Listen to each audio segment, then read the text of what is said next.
तो यहां पर मैं लिखूंगा ax square bx plus c equal to 0। तो यहां पर अगर मैं ये कॉमन ले लूं तो ये हो जाएगा x square b upon ax plus c upon a is equal to 0। ये मल्टीप्लाई में डिवाइड में खत्म। तो x square plus b upon ax plus c upon a is equal to 0। अब मैं यहां पर कुछ ट्रिक लगाने वाला हूं। तो मैं यहां पर b अपॉन 2a का होल स्क्वायर ऐड करूंगा, b अपॉन 2a का होल स्क्वायर सब्ट्रैक्ट करूंगा। अब आप कहोगे कि मैंने ऐसा क्यों किया, ये टर्म ऐड और सब्ट्रैक्ट क्यों किया? तो ये तीनों के तीनों एक्सप्रेशन जो है ये बन जाएगा a प्लस b का होल स्क्वायर, a का स्क्वायर प्लस b का स्क्वायर प्लस 2ab। आप खोल के भी देख सकते हैं, तीनों एक्सप्रेशन इसलिए छोटा हो जाता है और ये माइनस का हो जाएगा प्लस का, तो ये हो जाएगा b स्क्वायर, 2a का स्क्वायर हो जाएगा 4a का square plus c upon a। ये प्लस का उधर जाके माइनस हो जाएगा, तो ये आ जाएगा x plus b upon 2a का होल स्क्वायर। अगर मैं एलसीएम लूंगा तो ये आएगा 4a square b square minus 4ac।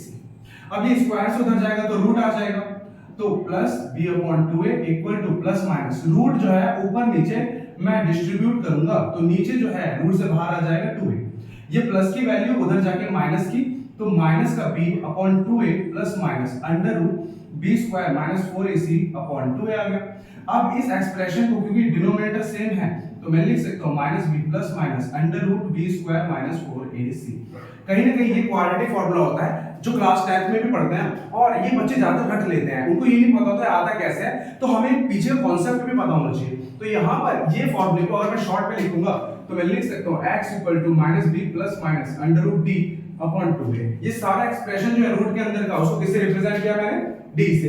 तो d को मैं क्या लिख सकता हूँ, b स्क्वायर माइनस 4ac। इस d को हम क्या कहते हैं, इस d को कहते हैं डिस्क्रिमिनेंट।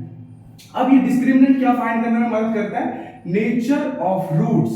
नेचर ऑफ रूट्स निकालता है। कैसे निकालता है, अब यहां पर ये रूट्स निकले हमारे, तो दो रूट्स निकलेंगे, एक बार प्लस का लेंगे एक बार माइनस का, तो दो रूट्स निकलेंगे minus b plus under root d upon 2a, एक रूट प्लस का निकलेगा और एक माइनस का, तो minus b minus under root d upon 2a। तो दो रूट्स निकलते हैं। तो केस 1, अगर केस 1 की बात करो, अगर d पॉजिटिव है तो d पॉजिटिव हो तो यहां रखेंगे, तो डिफरेंट वैल्यूज आएंगे, एक बार प्लस का एक बार माइनस का, तो निकलेगा टू डिस्टिंक्ट रियल रूट्स अगर d पॉजिटिव है। तो केस 2, अगर d 0 के इक्वल है तो यहां 0 रखेंगे यहां 0 रखेंगे, तो ये आ जाएगा माइनस b अपॉन 2a, ये भी आ जाएगा माइनस b अपॉन 2a, तो दोनों रूट्स इक्वल हो जाएंगे। तो टू इक्वल रियल रूट्स, दो इक्वल रियल रूट्स होंगे। केस 3, अगर d नेगेटिव हुआ तो d नेगेटिव हुआ तो यहां पर रूट के अंदर d की वैल्यू नेगेटिव नहीं आ सकती, तो क्या होगा, नो रियल रूट्स, कोई भी रियल रूट्स नहीं होगा। अब हमें